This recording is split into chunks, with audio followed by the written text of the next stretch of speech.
الله أكبر الله أكبر الله أكبر الله أكبر أشهد أن لا إله إلا الله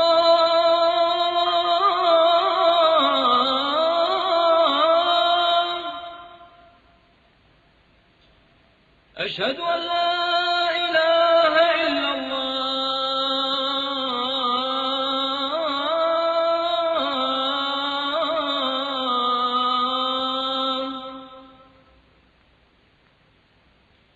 أعوذ بالله من الشيطان الرجيم. بسم الله الرحمن الرحيم. يا أيها الذين آمنوا أطيعوا الله وأطيعوا الرسول وأولي الأمر منكم فإن تنازعتم في شيء فردوه إلى الله والرسول إن كنتم تؤمنون بالله واليوم الآخر ذلك خير وأحسن تأويلا.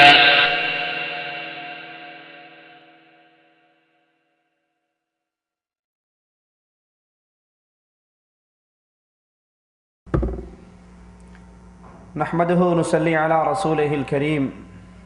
اعوذ بالله من الشيطان الرجيم. بسم الله الرحمن الرحيم. ألم نهلك الأولين ثم نتبعهم الآخرين كذلك نفعل بالمجرمين ويل يومئذ للمكذبين.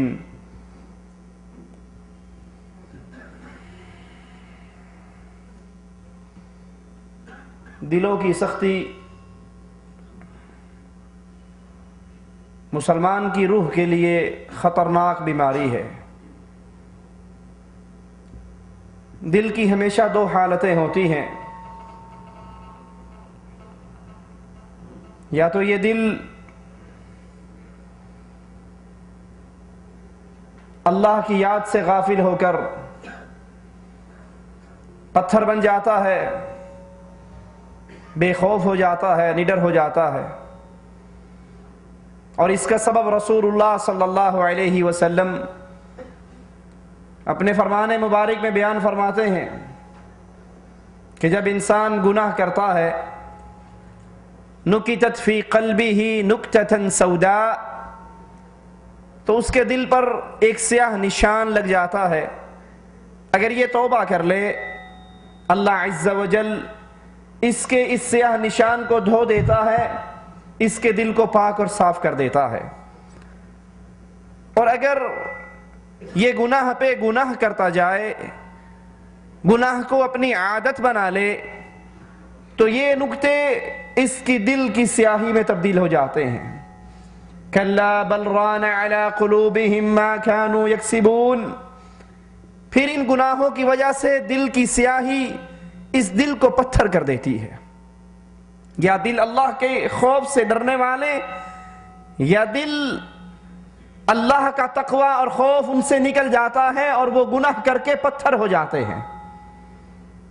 پھر ان کے سامنے آیات پڑھیں، ان کے سامنے احادیث سنائیں، ان پر اثر نہیں ہوتا. ایسے دلوں کا علاج کیا ہے؟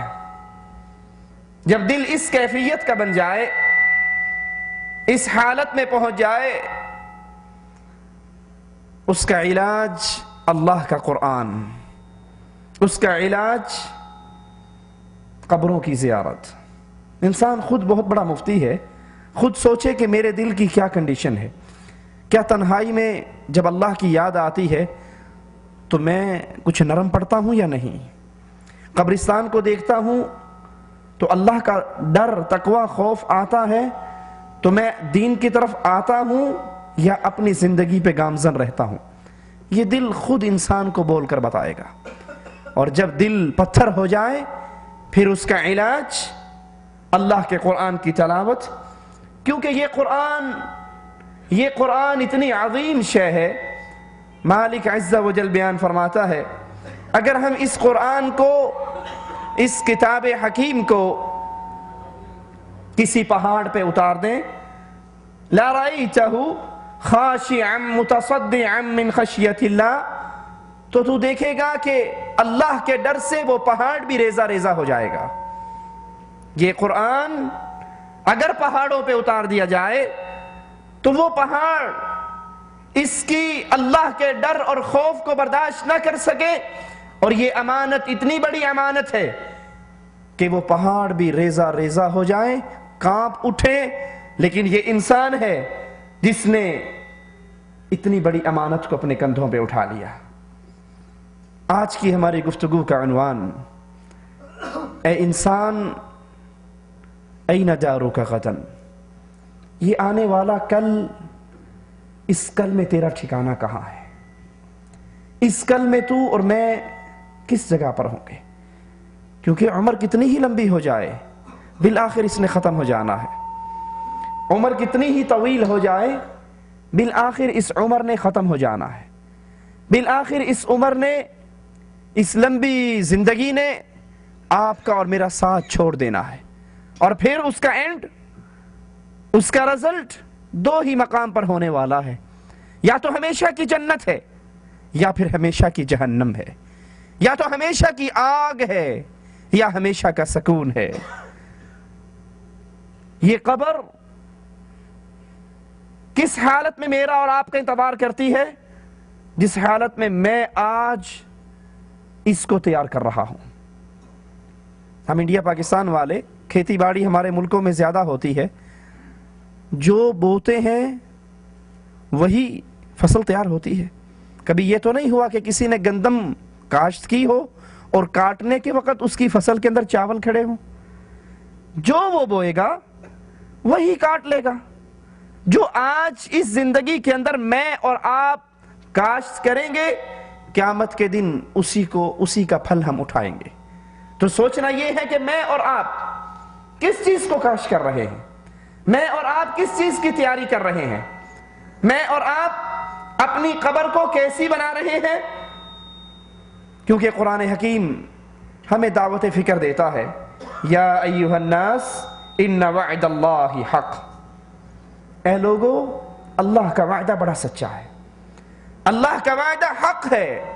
یہ موت کا وعدہ، دوبارہ اٹھائے جانے کا وعدہ، اس دنیا کو چھوڑ کر گزر جانے کا وعدہ، قیامت کے دن اللہ کے دربار میں پیشی کا وعدہ، ان وعد اللہ حق، یہ وعدہ بڑا سچا ہے، اس میں کوئی شک نہیں، اس میں کوئی شبہ نہیں، اس سے کسی کو فرار نہیں۔ فلا تغرنکم الحیات الدنیا، دنیا کی یہ رنگینییں، دنیا کا یہ آرام، دنیا کے یہ مزے، دنیا کی یہ روشنییں، دنیا کی دل کو بہلانے والی یہ حرکتیں کہیں تمہیں اور ہمیں دھوکے میں نہ ڈال دیں اس موت سے جو موت قریب سے قریب تر ہوتی جا رہی ہے۔ وَلَا يَغُرَّنَّكُمْ بِاللَّهِ الْغَرُورُ، کہیں تم اللہ کے ساتھ دھوکے میں نہ آ جاؤ، کہیں یہ بات تمہاری سمجھ سے نہ نکل جائے کہ کتنی ہی لمبی زندگی گزار لیں، بالآخر ایک دن مرنا ہے اور مر کر اللہ کے دربار میں پیش ہونا ہے۔ ان الشیطان، یہ دھوکے میں کیسے آؤ گے؟ یہ شیطان تمہارے لیے نت نئے منصوبے بنا کر لائے گا۔ ان الشیطان لکم عدو، یہ تمہارا کھلا ہوا دشمن ہے۔ یہ کہے گا اے جہاں میٹھا اگلا جہاں کہ ڈٹھا، کون مرتا ہے کون اٹھتا ہے، بابر عیش کو اس کے عالم دوبارہ نیست۔ مولوی ویسے ہی ڈرانے کی باتیں کرتے ہیں، کس نے مرنا ہے کس نے اٹھنا ہے۔ یہ زندگی بڑی مزیدار ہے، یہ زندگی بڑی میٹھی ہے، یہ بہترین کوٹھی، یہ بہترین مکان، یہ بہترین کاروبار۔ تو مالک کہتا ہے کہیں شیطان تمہیں دھوکے میں نہ ڈال دے، وہ تمہارا دشمن ہے۔ فَاتَّخِذُوهُ عَدُوًّا، تم بھی اس کو دشمن پکڑو، اس کو دوست نہ بناؤ۔ یہ تمہیں بلاتا ہے تاکہ تمہیں اپنی پارٹی میں شامل کر کے ہمیشہ کی جہنم کے اندر داخل کر دے۔ سوچئے، کیا قبرستان آباد نہیں ہو رہے؟ کیا قبریں آباد نہیں ہو رہی؟ کیا مٹی ان کفنوں کو چاٹ نہیں رہی؟ کیا مٹی ان جسموں کو جو مردوں کی صورت میں اس قبر میں دفن ہوتے ہیں، کیا مٹی ان کو کھا نہیں رہی؟ کیا کیڑے لاشوں کو صاف نہیں کر رہے؟ کیا وہ ان کی لاشیں ہیں جنہیں موت آنی ہے اور ہم وہ ہیں جن کو موت نہیں آنی؟ کیا میں اور آپ، میری اور آپ کی زندگی یہ موت پروف ہے؟ نہیں۔ وَلَن يُؤَخِّرَ اللَّهُ نَفْسًا إِذَا جَاءَ أَجَلُهَا۔ آج ہم سنتے ہیں فلاں ابن فلاں مر گیا، اس کے جنازے کو کندھا دیتے ہیں، اس کی لاش انڈیا پاکستان بھیجنے کے لیے چندہ دیتے ہیں، تو کبھی نہ بھولیں آج غیر کے جنازے کی خبر سننے والے کل کو غیر تیرے جنازے کی بھی خبر سنے گا۔ آج کسی کی لاش کو کندھا دینے والے کل کو کوئی تجھے بھی کندھا دے گا۔ آج کسی کے یتیموں کے سر پہ ہاتھ رکھنے والے یہ دن تجھ پر بھی آنا ہے، اور جب یہ دن آنا ہے مالک کا اعلان ہے وَلَن يُؤَخِّرَ اللَّهُ نَفْسًا إِذَا جَاءَ أَجَلُهَا۔ جب انسان کا وقت آ جاتا ہے پھر اس میں ایک لمحے کی تقدیم اور تاخیر نہیں ہوا کرتی۔ یہ قبر آواز لگاتی ہے، اس قبر کو میں اور آپ بھول چکے ہیں۔ یہ قبر آواز لگاتی ہے، اے میرے اوپر روشنیوں میں گھومنے والے، میرے اندر اندھیرا گپ ہے۔ آپ اور میں اپنے کمروں کی سجاوٹ کرتے ہیں نا، کچھ نہیں، بلب نہیں، ٹیوب لائٹ، کچھ نہ کچھ ڈیکوریشن کرتے ہیں۔ یہ کمرہ میرا اور آپ کا کمرہ نہیں ہے، یہ تو وارثوں کا ہے۔ میرا اور آپ کا کمرہ تو یہ زمین کے اندر ہے۔ اپنے ان کمروں کو سجانے والے، کیا تو نے اس اصل قبر کو سجا لیا؟ اے میرے اوپر گھومنے والے، ایک دن تو آئے گا میرے اندر ہوگا۔ میرے اندر اپنے دوستوں سے ہنسی مذاق اور کہہ کے گونجتے ہیں، لیکن جس دن میرے اندر آئے گا تو تنہا ہوگا۔ میرے اوپر رہ کر تو دنیا کی نعمتیں کھاتا ہے، میرے اندر تیرے جسم کو کیڑے اور مکوڑے کھائیں گے۔ یہ قبر کی آواز ہے، یہ زبان حال سے پکارتی ہے۔ کیوں؟ کیونکہ اس کا جہان بڑا شدید ہے۔ آئیے قرآن حکیم کی ان آیات پہ غور کرتے ہیں۔ مالک اعلان فرماتا ہے وَيْلٌ يَوْمَئِذٍ لِّلْمُكَذِّبِينَ۔ جس دن یہ گھڑی قائم ہوگی، رسول اللہ صلی اللہ علیہ وسلم کا فرمان ہے اِذَا مَاتَ الْإِنسان قَامَتْ قِيَامَتُهُ۔ انسان جب مرتا ہے، مرتے ہی اس کی قیامت کا آغاز ہو جاتا ہے۔ یہ قبر یا تو جنت کا باغ ہے یا جہنم کا گڑھا ہے۔ حضرت عمر، حضرت عثمان رضی اللہ عنہ وارضا اسی لیے اس قبر پر آ کر اتنے رویا کرتے تھے، اتنے روتے تھے، ان کی داڑھی مبارک آنسوؤں سے تر ہو جاتی تھی۔ سائل سوال کرتا تھا عثمان کبھی جنت کے ذکر پہ اتنا نہیں روئے، کبھی جہنم کے ذکر پہ اتنا نہیں روئے، اس قبر کے ذکر پہ اتنا کیوں روتے ہو؟ فرمایا یہ پہلی سیڑھی ہے، یہ پہلی منزل ہے، یہ فرسٹ ایگزامینیشن ہال ہے۔ جو یہاں پاس ہوگا وہ آگے پاس ہوگا، جو یہاں فیل ہوگا وہ آگے بھی فیل ہوگا۔ جس کے لیے یہ منزل آسان ہو گئی پھر اس کے لیے قیامت کی ساری منزلیں آسان ہیں، اور جس کے لیے یہ منزل مشکل ہو گئی اس کے لیے ساری منزلیں مشکل ہیں۔ مالک اعلان فرماتا ہے وَيْلٌ يَوْمَئِذٍ لِّلْمُكَذِّبِينَ۔ بربادی ہے آج کے دن ان کے لیے جنہوں نے اس کو جھٹلایا۔ کوئی زبان سے جھٹلائے یا کوئی عمل سے جھٹلائے۔ زبان سے جھٹلانے والا کہتا جی یہ تو ایویں ہی مارتے ہیں، کون مرتا ہے؟ میرے دادا ابو مر گئے تھے کیونکہ بہت بوڑھے تھے، اور میں تو 30-35 سال کا جوان ہوں، میرے لیے کہاں موت، کون مرتا ہے؟ اے جہاں میٹھا اگلا جہاں کہیں ڈٹھا۔ یہ زبان کا انکاری ہے، ایک عمل کا انکاری ہے۔ وہ زبان سے مانتا ہے جی جی بالکل مولانا صاحب کیسے یہ غلط ہو سکتا ہے، مرنا ہے، آخر جہان چھوڑنا ہے، آخر اللہ کے پاس جانا ہے۔ زبان سے مانتا ہے لیکن عمل، فجر کی نماز پہ سویا رہتا ہے، ظہر کی نماز پہ سویا رہتا ہے، عصر کی نماز پہ ٹیلی ویژن اور ڈش انٹینے میں مشغول رہتا ہے، مغرب عشاء کی نماز میں دوستوں کی گپوں میں مشغول رہتا ہے۔ اس کا عمل اس کو اعلان کر رہا ہے کہ اس کو موت یاد نہیں، اس کو قبر یاد نہیں، کیونکہ جس کو قبر یاد ہو اس کا تو ایک ایک قدم بڑے خطرناک حالات میں گزرتا ہے۔ وہ تو ہر قدم اٹھانے سے پہلے سوچتا ہے یہ قدم مجھے جنت میں لے کر جائے گا یا جہنم میں۔ وہ اپنی نظر ڈالنے سے پہلے سوچتا ہے یہ نظر جو ڈال رہا ہوں کہیں یہ نظر میرے جہنم میں جانے کا سبب تو نہیں بن جائے گی۔ مالک کہتا ہے بربادی ہے ان کے لیے جنہوں نے اس دن کو جھٹلایا۔ مالک سوال کرتا ہے أَلَمْ نَخْلُقْكُم مِّن مَّاءٍ مَّهِينٍ، کیا ہم نے تمہیں گندے پانی کے قطرے سے پیدا نہیں کیا؟ فَجَعَلْنَاهُ فِي قَرَارٍ مَّكِينٍ، پھر ہم نے ایک محدود مدت کے لیے ایک خاص مقام پر محفوظ جگہ پہ تمہیں رکھا، إِلَىٰ قَدَرٍ مَّعْلُوم، معلوم مدت کے لیے فقدرنا فنعم القادرون، پس ہم نے اندازہ کیا، ہم سے اچھا اندازہ کرنے والا کون ہے؟ ویل یومئذ للمکذبین، جس نے اس دن کو جھٹلایا، جس نے اس گھڑی کو جھٹلایا، اس کے لیے بربادی ہے۔ الم نجعل الارض کفاتا، کیا ہم نے اس زمین کو تمہارے لیے سمیٹنے والا نہیں بنایا؟ احیاء و امواتا، زندوں کو اور مردوں کو، وجعلنا فیہا رواسیا شامخات واسقیناکم ماء فراتا، اور ہم نے اس میں اونچے اونچے پہاڑ رکھ دیے، تم لوگوں پر بارش برسائی، مینا برسایا، تمہیں پانی پلایا۔ بربادی ہے اس کے لیے جس نے اس دن کو جھٹلایا۔ انطلقوا الی ما کنتم بہ تکذبون، اس کی طرف بڑھو جس کا تم انکار کرتے تھے۔ جہنم کا انکار تھا نا، آخرت کا انکار تھا، عذاب کا انکار تھا، اب چلو اس چیز کی طرف جس کو تم جھٹلایا کرتے تھے۔ انطلقوا الی ظل ذی ثلاث شعب، یہ وہ قیامت کے مناظر ہیں یارو، یہ وہ اللہ عز و جل کی قرآن کی وہ آیات ہیں۔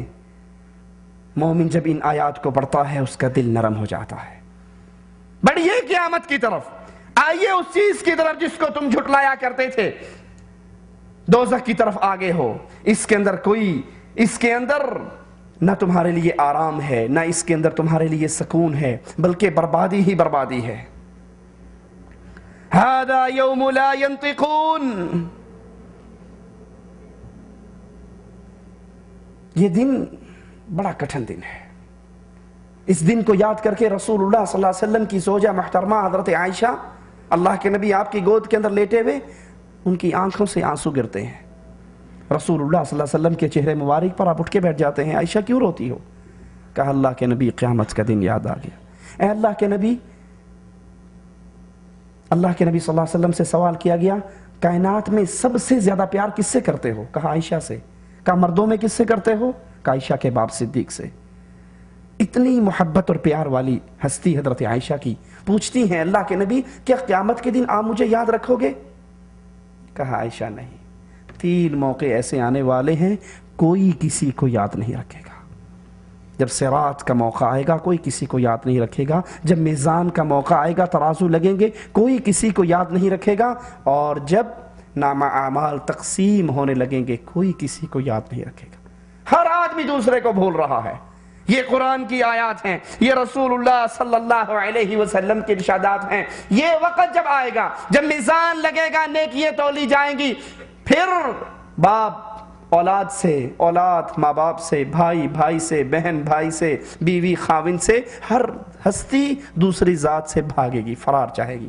یوم یفر المرء من اخیہ وامہ وابیہ وصاحبتہ وبنیہ لکل امرئ منہم یومئذ شأن یغنیہ۔ ہر کوئی دوسرے سے بھاگ رہا ہے، اور ہر ذات، ہر ہستی چاہتی کیا ہے کہ آج ساری دنیا پکڑی جائے، میں اکیلا چھوٹ جاؤں۔ ساروں کو اللہ جہنم میں ڈال دے، نہ باپ کو بیٹوں کی فکر، نہ بھائی کو بھائی کی فکر، نہ دوست کو حبیب کی فکر، ان کا دل چاہ رہا ہے آج سب کو جہنم میں ڈال دیا جائے اور صرف میں بچ جاؤں، صرف میں بچ جاؤں۔ یہ حشر کا منظر ہے، یہ قیامت کے مناظر ہیں، کسی ڈرامے کے سین نہیں ہیں، کسی فلم کے ڈائلاگ نہیں ہیں، یہ مالک کا کلام ہے۔ رب اعلان کرتا ہے یوم یخرجون من الاجداث سراعا کأنہم الى نصب یوفضون۔ یہ عمر جتنی مرضی لمبی گزار لو، بالآخر اس کا اینڈ ہونا ہے اور پھر اللہ کے لیے قیام ہونا ہے۔ جس دن کا منظر مالک بیان فرما رہا ہے، اس دن یہ اپنی قبروں سے نکل کر بھاگیں گے ایسے جیسے شکاری اپنے جال میں شکار کے پھنس جانے کے بعد بھاگا کرتا ہے۔ خاشعة ابصارهم ترهقهم ذلة ذلك اليوم الذي كانوا يوعدون۔ ان کی آنکھیں خاشعة ابصارهم، ان کی آنکھیں جھکی ہوئی، ترهقهم ذلة، اس پہ ذلت چڑھی ہوئی، اپنی دنیا کا ایک ایک عمل یاد آئے گا، اپنی دنیا کی زندگی یاد آئے گی، دنیا میں کیے ہوئے اعمال یاد آئیں گے۔ تو پھر اعلان کیا ہو رہا ہے؟ ذلك اليوم، دنیا کے اندر تو انکار کرتے تھے، دنیا کے اندر تو کہتے تھے کون مرے گا، کون اٹھے گا؟ ویسے ہی باتیں ہی کرتے ہیں، ڈرایا ہی کرتے ہیں۔ ذالک الیوم، آؤ یہ وہ دن ہے، یہ قیامت کا دن، یہ حشر کا دن، یہ قیامت کا منظر ہے۔ ذالک الیوم، یہ وہ دن ہے الذی کانوا یوعدون، جس کا تم سے دنیا کے اندر وعدہ کیا جاتا تھا۔ آخرت کے سفر کا تصور کیجئے، قبر کی رات کا تصور کیجئے، امیر ہو یا غریب، چھوٹا ہو یا بڑا، یہ آخرت کا سفر آپ کی اور میری مرضی سے ہونے والا نہیں، اچانک ہوگا۔ جب آئے گی موت اچانک آئے گی، جب آئے گی پھر مہلت نہیں دے گی۔ میرا وقت آئے گی تو کسی اور کو اٹھا کر نہیں لے جائے گی، میرا نمبر ہوگا تو میں ہی اس دنیا کو چھوڑ کر روانہ ہوں گا۔ اس منزل کا ذکر کیجئے، اس منزل کے سفر کو اپنے سامنے رکھیے، جس کا اختتام یا جنت پر یا جہنم پر، دو ہی صورتیں ہیں۔ اور جب یہ لاش چلنی ہے، ایک ایک آدمی کی لاش چلنی ہے، قبر کی طرف چلتی ہے، تین چیزیں اس کے ساتھ ہیں، اس کا مال، اس کا اہل و عیال، اس کے اعمال۔ نہ مال نے اس کے ساتھ جانا ہے، نہ بیگم بچوں نے، نہ بھائی نے، نہ باپ نے، نہ بیوی نے، نہ بیٹے نے، نہ دوست نے، نہ حبیب نے، نہ شریک نے، کوئی اس کے ساتھ نہیں جائے گا، تنہا۔ مال، لاش ابھی باہر پڑی ہوتی ہے، تقسیم پہلے ہی ہو جاتی ہے۔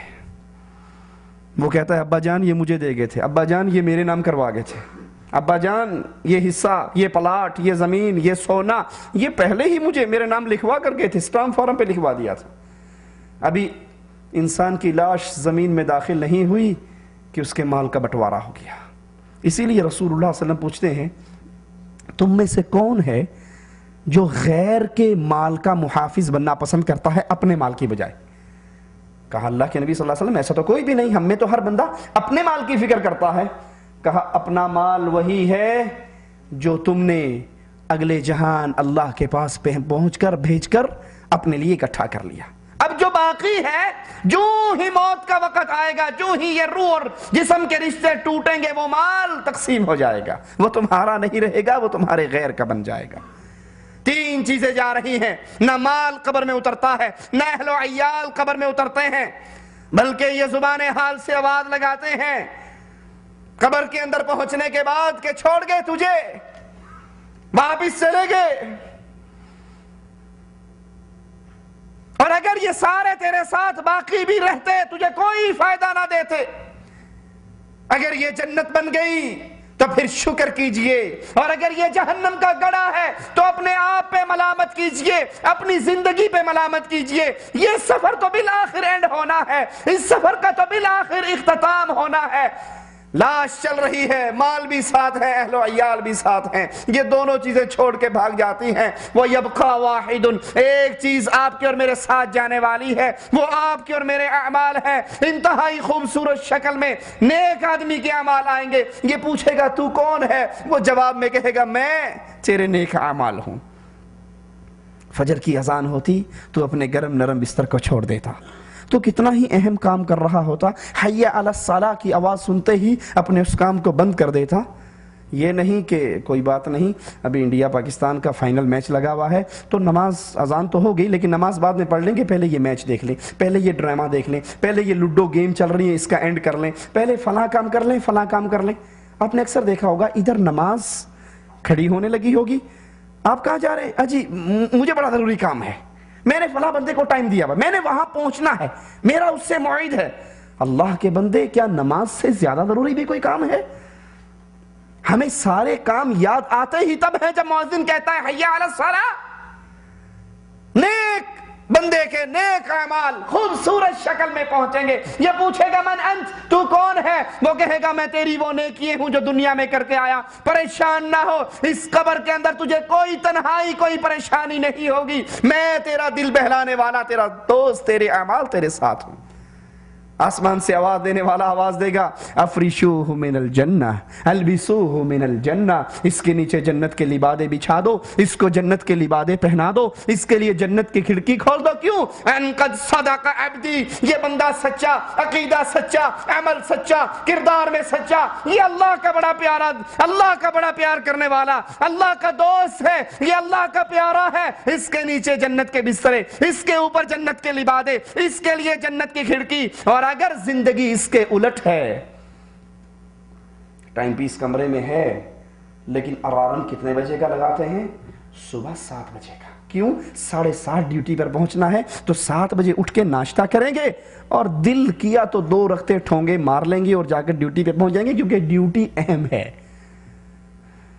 نعمتیں تو ہیں، تو پھر یاد کر لیجئے یہ زندگی مسلمان کی زندگی نہیں. تو یہ انسان جو ہی قبر میں دفن ہوگا، ڈراؤنی شکل کے اندر اس کے پاس نوجوان آئیں گے، پوچھے گا من انت، تیری شکل اتنی خطرناک ہے، تو ہے کون؟ وہ جواب میں کہے گا میں تیرے وہ گناہ ہوں جو تو دنیا میں کر کے آیا، میں تیرے وہ گناہ ہوں جو دنیا میں کر کے آیا. آواز دینے والا آواز دے گا ان قد کذب عبدی، یہ بندہ گندا، اس کی سوچ گندی، اس کا کردار گندا. افرشوہ من النار، اس کے نیچے جہنم کی آگ بچھا دو. البسوہ من النار، اس کے اوپر جہنم کی آگ چڑھا دو اور اس کے لیے جہنم کی کھڑکی کھول دو. ان قد کذب عبدی، یہ بندہ گندا، عقیدے میں، ایمان میں، عمل میں، کردار میں، ہر لحاظ سے گندا. اللہ کا اس سے کوئی محبت اور کوئی رشتہ، کوئی دوستی اور کوئی تعلق نہیں. اس کے نیچے جہنم کی آگ بچھا دیجئے. حضرت کعب عمر بن عبدالعزیز رحمت اللہ علیہ خلیفہ راشد کے دربار میں پہنچتے ہیں اور حضرت عمر کو دیکھ کے پریشان ہو کر پوچھتے ہیں عمر تجھے کیا ہوا؟ تو عرب کا سب سے حسین سردار نوجوان تھا، پیارے نرم کپڑے پہننے والا، نرم جگہ پر بیٹھنے والا. اگر میں تجھے دربار کے اندر بیٹھا ہوا نہ دیکھتا تو تیرا یہ ڈھانچہ، کمزور جسم، پرانے سے کپڑے، یہ دیکھ کر میں شاید تجھے پہچان نہ سکتا. عمر تجھے کیا ہوا؟ عمر بن عبدالعزیز کہتے ہیں اگر تو میرے مرنے کے اور دفن ہونے کے 3 دن بعد مجھے دیکھے تو پھر تیرا کیا حال ہوگا؟ جب یہ آنکھیں بے نور ہو کے گر چکی ہوں گی، جب اس جسم کے گوشت کو جانور اور کیڑے کھا چکے ہوں گے، جب میری قبر، اس دنیا سے میرا تعلق ٹوٹ کے میں ہمیشہ کے لیے اس میں قبر میں قیامت تک کے لیے اس میں دفن ہو چکا ہوں گا، اگر اس حالت میں میری لاش کو دیکھے تو تیرا کیا حال ہوگا؟ عمر کی یہ بات سن کر ان کی ساری مجلس والے رونے لگ گئے. عمر بن عبدالعزیز بھی روئے، ان کی مجلس کے لوگ بھی روئے. یہ تو ان کی حالت ہے جو اللہ کے پیارے ہیں، یہ ان کے دلوں کا خوف اور ڈر ہے. ذرا سوچئے کبھی میرے اور آپ کے دل کے اندر بھی یہ خوف اور ڈر آیا؟ وہ تو اپنی دنیا کو یاد کر کے روئے جنہوں نے اس دین کی تجدید کی، اس دین کے اندر جو باتیں اغیار نے شامل کی اس کو پاک اور صاف کر کے پھر اس معاشرے کو محمد رسول اللہ صلی اللہ علیہ وسلم کے نقش قدم پہ چلایا. وہ اللہ کے اتنے پیارے بزرگ، اللہ کے اتنے قریبی ولی، ان کے خوف کا یہ عالم کہ وہ اپنی مجلس میں رو پڑے. میں اور آپ بھی کبھی اپنی زندگی پہ روئے؟ کبھی ہماری آنکھوں سے بھی آنسو گرے؟ فَلْيَضْحَكُوا قَلِيلًا وَلْيَبْكُوا كَثِيرًا. رسول اللہ صلی اللہ علیہ وسلم اسی لیے فرماتے ہیں نا کہ اگر جو کچھ مالک نے مجھے دکھایا ہے قبر کے حوالے سے تم دیکھ لو، تمہارے چہرے سے ہنسیاں غائب ہو جائیں، تمہارے بستر اپنی بیویوں سے الگ ہو جائیں. فَلْيَضْحَكُوا قَلِيلًا وَلْيَبْكُوا كَثِيرًا. ہنسنا ہو تو تھوڑا ہنسو، رونے کا وقت آئے تو زیادہ رو. ذرا سوچئے اس آیت کو اپنے اوپر فٹ کر کے. ہنسی کے وقت ہمارے کہہ کے کنٹرول نہیں ہوتے، اور کبھی ہمیں تنہائی میں اللہ کے سامنے رونا بھی آیا، کیونکہ رسول اللہ صلی اللہ علیہ وسلم کا فرمان مبارک ہے اس آنکھ پر جہنم کی آگ کو اللہ حرام کر دیتا ہے جو آنکھ تنہائی میں اپنے رب کو یاد کرتی ہے تو اس کے خوف سے آنسو نکلتے ہیں. جزاء بما كانوا يكسبون.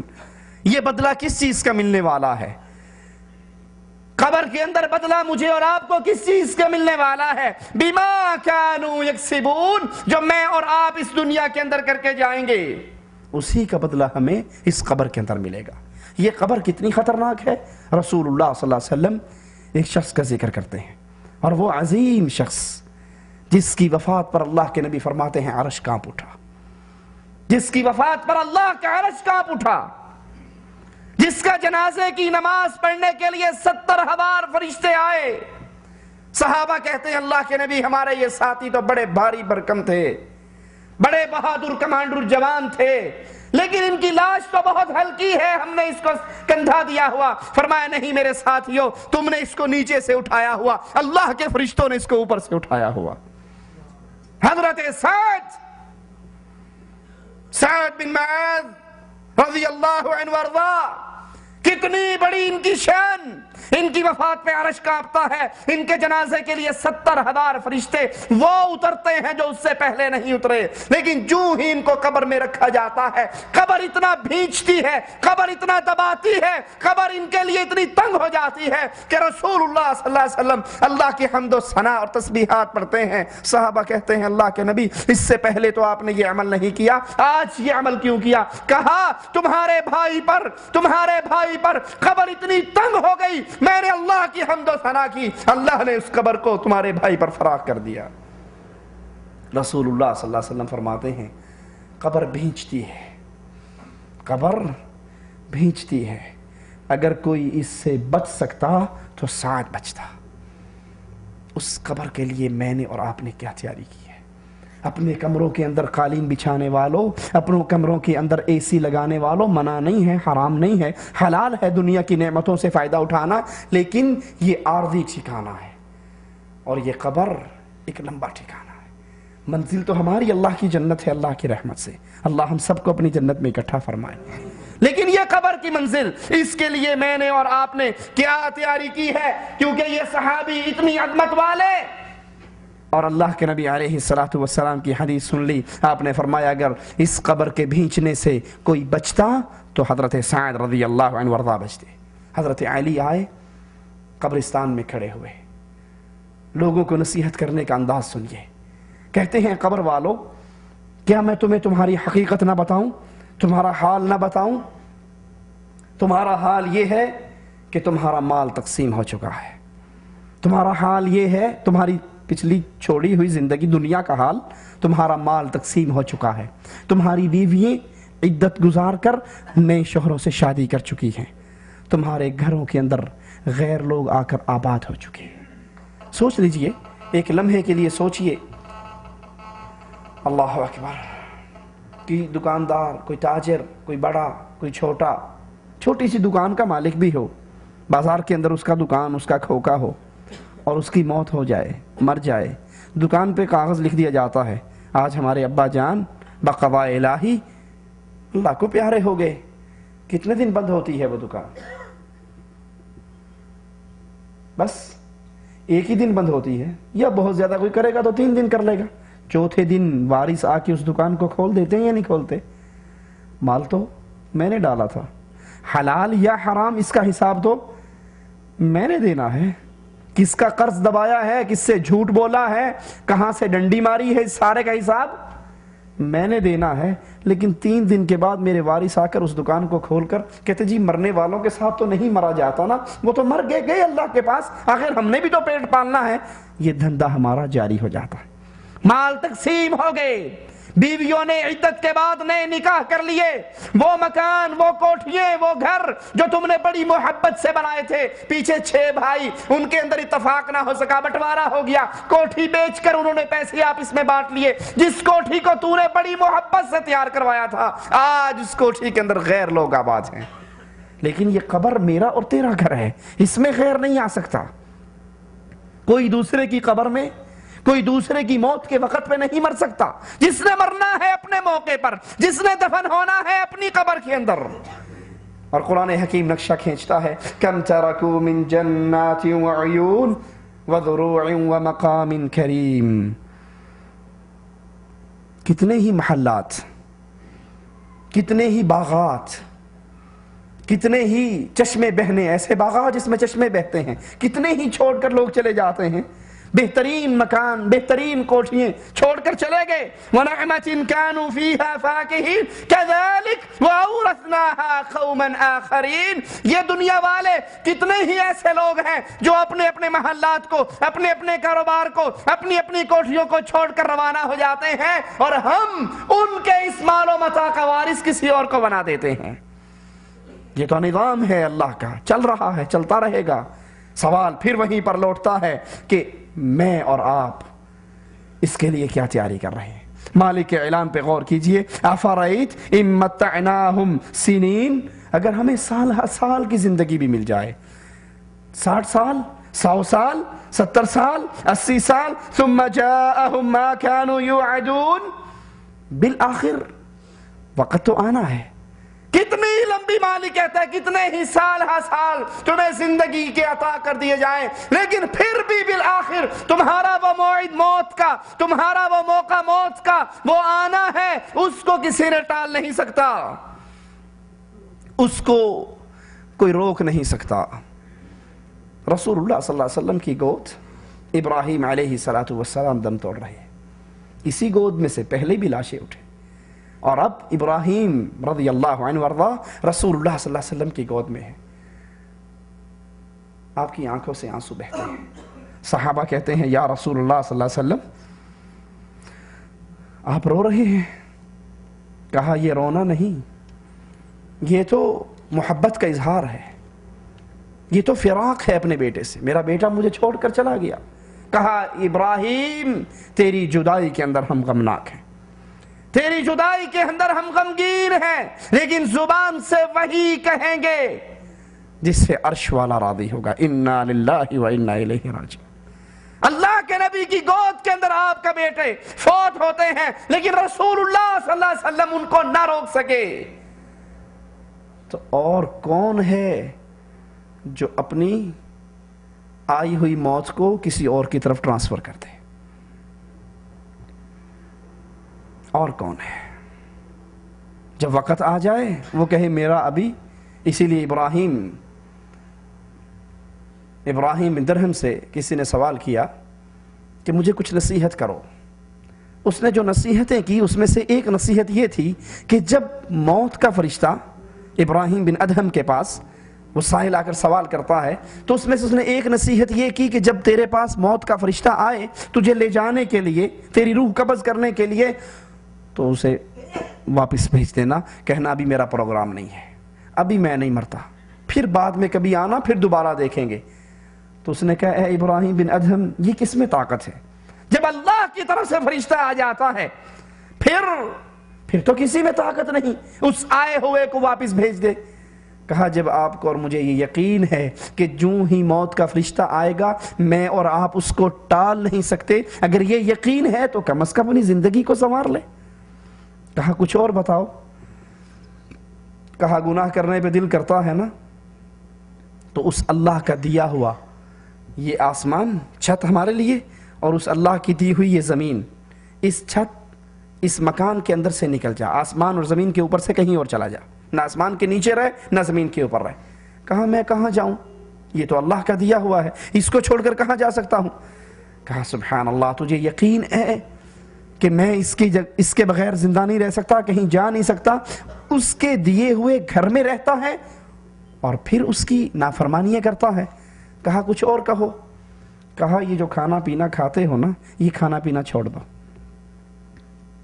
کہا سبحان اللہ، اگر اللہ کا دیا ہوا کھاؤں گا نہیں پیوں گا نہیں تو زندہ کیسے رہوں گا؟ کہا اس کے گھر میں رہتا ہے، اس کا دیا ہوا کھاتا ہے، اس کے گھر میں رہتا ہے، اس کا دیا ہوا کھاتا ہے، پھر بھی اس کو ناراض کرتا ہے. کہا کچھ اور بتاؤ. کہا جب گناہ کرنے کو جی کرے تو ایسی جگہ پہ جا کر کرو جہاں تجھے وہ اللہ نہ دیکھ سکے. کہا سبحان اللہ، ایسی جگہ کون سی ہے؟ اللہ تو کالی چیونٹی، کالی رات، کالے پہاڑ کی جڑ میں اگر چلے مالک اس کو وہاں پر بھی دیکھتا ہے، اس کا رزق اس کو دیتا ہے، اس کے پاؤں کی دھمک اللہ اپنے عرش پہ سنتا ہے. میں وہاں کہاں جاؤں؟ کہا اس کے گھر میں رہتا ہے، اس کا دیا ہوا رزق کھاتا ہے اور اس کی آنکھوں کے سامنے رہتا ہے، پھر بھی اس کو ناراض کرتا ہے. کہا اچھا اور بتاؤ. کہا جب موت کا فرشتہ آئے تو کہنا میرا پروگرام نہیں. کہا کچھ اور بتاؤ. کہا جب تیرے لیے جہنم کا فیصلہ ہو جائے تو اپنا ہاتھ فرشتے کے ہاتھ میں سے چھڑا کر بھاگ جانا، کہنا میں نے جہنم میں نہیں جانا، میں تو جنت میں جا رہا ہوں. کہا یہ کس میں طاقت ہے؟ یہ طاقت کس میں ہے کہ مالک فیصلہ کر دے جہنم میں ڈالنے کا اور میں اپنا ہاتھ چھڑا لوں؟ کہا جب زبان اور دل ان ساری باتوں کی گواہی دیتا ہے کہ اس کسی میں ان باتوں کو لوٹانے کی طاقت نہیں، تو پھر کم از کم اس اللہ سے اپنا تعلق درست کر لے کہ قبر سے اور موت سے بچانے والی کوئی ایسی چیز نہیں جو تیرے اور تیری موت کے درمیان رکاوٹ ہو جائے۔ حضرت براء بن عازب روایت فرماتے ہیں کہ ہم رسول اللہ صلی اللہ علیہ وسلم کے ساتھ ایک انصاری کے جنازے کے لیے نکلے، ہم قبر کے قریب بیٹھ گئے۔ اللہ کے نبی علیہ السلام کے ہاتھ کے اندر عصا ہے، لکڑی ہے۔ آپ اپنے صحابہ سے کہتے ہیں، میرے صحابہ اس قبر کے عذاب سے اللہ کی پناہ مانگو، اس قبر کے عذاب سے اللہ کی پناہ مانگو۔ آپ روئے اور سب کو رلایا، کہا یا اخوانی لمثل ھذا فعیت، اے میرے بھائیو اس قبر کے لیے تیاری کر لو، اس قبر کے لیے اس دنیا کے اندر کچھ کر کے جاؤ، کیونکہ یہ سفر بالآخر ہونا ہے۔ اور حالت کیا ہوگی؟ جو ہی مومن بندے کا یہ آخرت کا سفر شروع ہوگا، جہاں تک اس کی نگاہ جاتی ہے حسین صورت کے اندر فرشتے آ کر بیٹھ جائیں گے، جہاں تک اس کی نگاہ جاتی ہے۔ پھر آخر میں موت کا فرشتہ آئے گا، اس کے سرہانے پر بیٹھے گا اور اسے کیا کہے گا؟ یا ایتھا النفس الطیبہ، یا ایتھا النفس المطمئنہ، اللہم اجعلنا منہم ومعاہم وفیہم، اللہ ہمیں ان خوش نصیبوں میں شامل فرمانا۔ اے پاکیزہ روح، اے پاک روح، اے طیب روح، اے بہترین روح، باہر نکل، اخرجی الی ربک، اپنے رب کی طرف چل، راض عنک غیر غضبان، اور تجھے خوشخبری سناتے ہیں، چل اپنے رب کی طرف چل، تیرا اللہ تجھ سے راضی ہے، تجھ پہ بالکل بھی ناراض نہیں ہے۔ اس کو روح نکلے گی، عائشہ رضی اللہ تعالی عنہ فرماتی ہیں مشکیزہ کے اندر، مشکیزہ سمجھتے ہیں نا، چمڑے کا جس میں پانی بھرا جاتا ہے، مشکیزہ کے اندر فل پانی بھرا ہوا ہو اور اس کا منہ اچانک کھول دو تو وہ پانی کیسے چھلانگ مار کے باہر آتا ہے۔ کہا مومن انسان کی روح اسی طرح نکلے گی، فرشتے جنت کے بہترین لبادے اس کے اندر لپٹی ہوئی اس کو لپیٹ لیں گے، بہترین لباس، بہترین خوشبو، جنت کی خوشبو، اور ایک فرشتے سے دوسرے فرشتے کے ہاتھوں میں ہوتی ہوئی یہ آسمان کی طرف بلند ہوگی۔ زمین و آسمان کا یہ منطقہ خوشبوؤں سے بھر جائے گا۔ آسمان سے اترنے والا ہر فرشتہ مبارکباد دے کر کہے گا مبارک ہو، کس کی روح لے کر جا رہے ہو؟ تو اس آدمی کا جو سب سے پیارا نام دنیا میں لیا جاتا تھا، وہ نام لے کر فرشتے کہیں گے فلاں ابن فلاں کی روح ہے، فلاں ابن فلاں کی روح ہے، آسمان کی طرف بلند ہوگی، اس کو اللہ کے مہمانوں میں، اللہ کے پیاروں میں، اہل جنت کے اندر لکھ دیا جائے گا۔ کیونکہ اسی مٹی سے اللہ نے ہمیں پیدا کیا اور لکھنے کے بعد روح کو دوبارہ اسی قبر میں لٹا دیا جائے گا۔ اور مالک اعلان فرماتا ہے میں نے تمہیں اسی سے پیدا کیا، میں تمہیں اسی میں لوٹاؤں گا، میں نے تمہیں قیامت کے دن پھر جب دوبارہ اٹھنا ہے تو اسی مٹی میں سے تم نکالے جاؤ گے۔ اس کو قبر میں لوٹایا جائے گا، اس کے پاس دو فرشتے آ کر بیٹھیں گے، اس کو اٹھائیں گے اور اس سے سوال کریں گے من ربک، من نبیک، ما دینک، تیرا رب کون ہے؟ تیرا مشکل کشا، حاجت روا، مدد کرنے والا، رزق دینے والا، اولاد دینے والا، شفا دینے والا کون ہے؟ تیرا نبی کون ہے؟ تو کس کے طریقے کی نماز پڑھتا رہا، کس کے طریقے کا روزہ رکھتا رہا، کس کے طریقے کا حج کرتا رہا، کس کے طریقے کی شکل و صورت اپنائی؟ تیرا نبی کون ہے؟ ما دینک، تیرا دین کیا ہے؟ جو لوگ کرتے وہ تو کیا کرتا تھا، یا جو محمد رسول اللہ صلی اللہ علیہ وسلم سے ثابت ہو جاتا وہ تو کیا کرتا تھا؟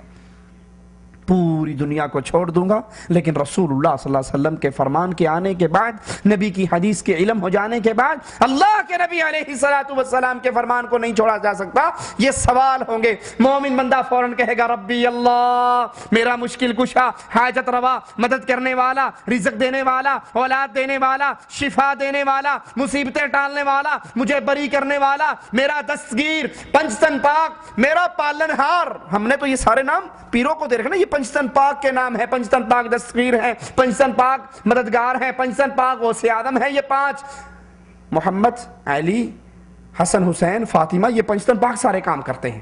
مومن بندہ کہے گا نہیں، میرا مشکل کشا، حاجت روا، غوث اعظم، بگڑی بنانے والا، میری دنیا کے، میری زندگی کے، میری آخرت کے ایک ایک عمل کو ٹھیک کرنے والا، ایک ایک عمل پہ اپنی رحمت سے اسے قبول کرنے والا، میرے رزق میں کشادگی کرنے والا، جس کے لیے میں سجدے کرتا، جس کے لیے میں رکوع کرتا، جس کے لیے نظر دیتا، جس کے لیے نیاز دیتا، جس کے سامنے پیشانی کو جھکاتا، وہ صرف ایک ربی اللہ، اللہ میرا رب ہے۔ من نبیک، تیرا نبی کون ہے؟ فوراً جواب دے گا نبی محمد صلی اللہ علیہ وسلم۔ میں عزت سارے بزرگوں کی کرتا تھا، میں محبت سارے پیروں سے کرتا تھا، لیکن جس کے طریقے پہ نماز پڑھتا، میری نماز کسی کے طریقے پر نہیں تھی سوائے محمد الرسول اللہ صلی اللہ علیہ وسلم کے طریقے پر، کیونکہ اللہ کے نبی نے کہا تھا صلو کما رأیتمونی اصلی، نماز پڑھو جیسے میں نے تمہیں پڑھ کے سکھائی۔ میں حج کرتا طریقہ رسول اللہ صلی اللہ علیہ وسلم کا لیتا، کیونکہ اللہ کے نبی کی حدیث مجھے پہنچ چکی تھی۔ آپ نے فرمایا تھا خذوا عنی مناسککم، حج کے طریقے مجھ سے لو، روزے کا طریقہ اللہ کے نبی سے، نکاح کا طریقہ اللہ کے نبی سے، طلاق کا طریقہ اللہ کے نبی سے۔ ایک ایک عمل کے اندر میں جب بھی طریقہ لیتا تو محمد الرسول اللہ صلی اللہ علیہ وسلم کے طریقے پہ عمل کرتا۔ میری نماز، میرا عمل، میری زندگی کا ایک ایک معاملہ اللہ کے نبی کے طریقے پر تھا۔ میرا دین وہ اسلام تھا، میں ہر مسئلے میں اسلام کو دیکھتا تھا۔ اور جب کافر کی روح نکلے گی، اس کے پاس ڈراؤنی شکل کے اندر فرشتے آ کر بیٹھیں گے اور اس سے پوچھیں گے، جہاں تک اس کی نگاہ جائے گی وہ ڈراؤنے فرشتے اس کے سامنے ہوں گے، اور پھر موت کا فرشتہ آئے گا، اس سے سوال کرے گا، اس سے کہے گا یا ایتھا الروح الخبیث، اے بدکار روح، اے خبیث روح، باہر نکل، باہر نکل، اپنے اللہ کی طرف چل۔ اس حال میں ان ربک علیک غضبان، تیرا اللہ تجھ سے ناراض ہو چکا ہے، اللہ کی ناراضگی کی طرف چل، اللہ کے عذاب کی طرف چل۔ جہنم کے آئے ہوئے لبادوں کے اندر لپٹی ہوئی یہ روح، بدبو سے بھرے ہوئے وہ لبادیں چل رہی ہے، زمین و آسمان کے فرشتوں سے ملاقات بھی ہو رہی ہے۔ آسمان سے اترنے والے فرشتے بد دعا دیتے ہوئے، لعنت کرتے ہوئے کہتے ہیں کس خبیث کی روح ہے، اس کے گندے ترین نام کو لے کر کہا جاتا ہے یہ فلاں ابن فلاں کی روح ہے۔ ان کے لیے، ایسی روحوں کے لیے آسمان کے دروازے نہیں کھلتے، ان کو اہل نار میں لکھ دیا جاتا ہے۔ زمین پہ روح پلٹائی جاتی ہے تو فرشتے اس کے پاس پہنچتے ہیں، اٹھا کر بٹھاتے ہیں، پوچھتے ہیں من ربک، تیرا رب کون؟ وہ کہتا ہے ہاں ہاں لا ادری، میں نہیں جانتا، جس کو لوگ کہا کرتے تھے میں اسی کو مشکل کشا مان لیا کرتا تھا۔ من نبیک، تیرا نبی کون؟ وہ کہے گا میں نہیں جانتا، جس کو لوگ کہا کرتے تھے ٹھیک ہے میں بھی اسی طریقے پہ چلتا تھا۔ ما دینک، وہ کہے گا ہاں ہاں لا ادری، مجھے تو دین کا بھی نہیں پتا۔ لوگ کہتے تھے جو جہاں لگا ہے ٹھیک لگا ہے، میں بھی کہتا تھا جو جہاں لگا ہے ٹھیک لگا ہے، ایسے کر لو تب بھی ٹھیک ہے، ایسے کر لو تب بھی ٹھیک ہے، 2 + 2 4 بھی ٹھیک ہے، 2 + 2 5 بھی ٹھیک ہے، 2 + 2 6 بھی ٹھیک ہے، جو جہاں لگا ہے، چوری کر رہا ہے وہ بھی ٹھیک ہے، زنا کر رہا ہے وہ بھی ٹھیک ہے، جو جہاں لگا ہے، جو جہاں لگا ہے بالکل ٹھیک لگا، مجھے تو پتہ ہی نہیں۔ لیکن یاد کر لیجئے یہ وہ امتحان ہے قبر کا جس میں کوئی سپلیمنٹری نہیں ہے، جس سے کوئی ری ٹیسٹ نہیں ہے، جس سے کوئی واپسی کا چانس نہیں ہے۔ یہ دنیا ختم ہو جانے والی دنیا ہے۔ ایک اللہ کا نیک بندہ ایک بہت بڑے محل کے پاس سے، قصر کے پاس سے گزرتا ہے، لوگ بڑے اکٹھے ہوئے ہوئے، وہ پوچھتا ہے کیا بات ہے، کیوں اکٹھے ہیں؟ کہا یہ ایک امیر صاحب نے، ایک بادشاہ نے یہ بنایا ہے، اور وہ کہتا ہے کہ اس میں سے اگر کوئی خرابی بیان کرے گا نا کہ اس محل میں جو اس بادشاہ نے بنایا ہے اس میں فلاں خرابی ہے، اس کو اتنا بڑا انعام دیا جائے گا، یعنی یہ اتنا خوبصورت محل بنا ہے کہ اس میں کوئی خرابی نہیں، اگر کوئی خرابی بیان کرے گا اس کو انعام ملے گا۔ جس کی نظر اپنی قبر کو ٹھیک کرنے پر ہوتی ہے اس کا جواب کیا ہی عجیب ہے۔ اس نے کہا اس محل کو دیکھے اور اس میں داخل ہوئے بغیر میں اس کی 2 خرابیاں بتا سکتا ہوں۔ کہا سبحان اللہ، ہم اتنی دیر سے کوشش کر رہے ہیں ہمیں نظر نہیں آئی اور تو بغیر دیکھے بغیر اندر جائے؟ کہا ہاں۔ کہا کیا؟ کہا پہلی خرابی تو یہ ہے کہ یہ محل ایک دن آئے گا مٹی کا ڈھیر بن جائے گا۔ دوسری خرابی یہ ہے جس نے اتنی محنت سے اس محل کو بنایا ہے وہ بھی فنا ہو جائے گا، دنیا کے اندر نہ اس کی بقا ہے نہ اس محل کی بقا ہے۔ اگر کوشش کرنی ہے، اگر محنت کرنی ہے تو پھر اس کے لیے اس قبر کو ٹھیک کرنا پڑتا ہے جس کے بارے میں رسول اللہ صلی اللہ علیہ وسلم فرماتے ہیں کہ میں نے تمہیں قبروں پر جانے سے منع کیا تھا۔ امام احمد رحمہ اللہ سے سوال ہوا کہ دل نرم کیسے ہوتے ہیں؟ دل میرا نماز کی طرف نہیں آ رہا، دل میرا قرآن کی طرف نہیں آ رہا، دل میرا دین کی طرف نہیں آ رہا، تو میں کیا کروں؟ دل کس چیز سے نرم ہوتے ہیں؟ امام احمد رحمہ اللہ فرماتے ہیں دل نرم ہوتے ہیں قبروں کی زیارت سے، کیونکہ رسول اللہ صلی اللہ علیہ وسلم فرماتے ہیں انی نہیتکم عن زیارت القبور الا فزوروها، میں نے تمہیں قبروں پر جانے سے منع کیا تھا اور اب میں تمہیں اجازت دیتا ہوں جاؤ قبروں کی زیارت کرو۔ کیوں؟ فَإِنَّهَا تُذَكِّرُكُمُ الْآخِرَةَ کہ قبر پر جانے سے انسان کو اپنی موت یاد آتی ہے۔ یہاں قبر پہ جانے سے مراد دربار نہیں ہے، درگاہیں نہیں ہیں، خانقاہیں نہیں ہیں، وہ ٹوٹی پھوٹی قبریں جہاں آپ کو اور مجھے یقین ہو کل کو میں نے یہاں آ کر دفن ہونا ہے۔ اللہ سے دعا ہے اللہ ہمارے دل کے اندر اپنا تقوی، اپنا خوف پیدا فرما دے۔ اللہ ہماری زندگی ایسی بنائے اور اس حال میں ہمیں اپنے پاس بلائے کہ ادھر ہماری موت ہو، ادھر ہماری روح نکل رہی ہو، ادھر ہمارے گناہوں کو معاف کر کے اللہ مالک ہمیں جنت میں داخل کرنے کے فیصلے فرما دے۔ اقول قولی ھذا واستغفر اللہ لی ولکم ولسائر المسلمین فاستغفروہ انہ هو الغفور الرحیم۔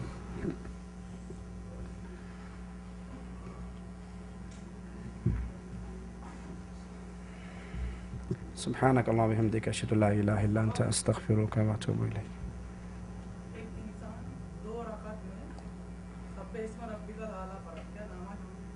کوئی حرج نہیں، کیونکہ اللہ کے قرآن پاک کا حکم ہے کہ تم نماز میں قرآن کی تلاوت کرو جو تمہارے لیے آسان ہے۔ ایک صحابی کا بھی قصہ آتا ہے کہ وہ ہر نماز کی ہر رکعت میں قل هو اللہ پڑھتے تھے، تو آپ صلی اللہ علیہ وسلم کو اطلاع دی گئی تو آپ نے اس سے پوچھا یہ کیوں کرتے ہو؟ کہا مجھے اس صورت سے بہت پیار ہے، یہ توحید کی صورت ہے، عقیدہ توحید اس سے سمجھ آتا ہے، تو مجھے اس صورت سے بہت پیار ہے۔ تو کوئی حرج نہیں انشاءاللہ۔ جزاکم اللہ خیر۔ سبحانک اللہم وبحمدک اشہد ان لا الہ الا انت استغفرک واتوب الیک۔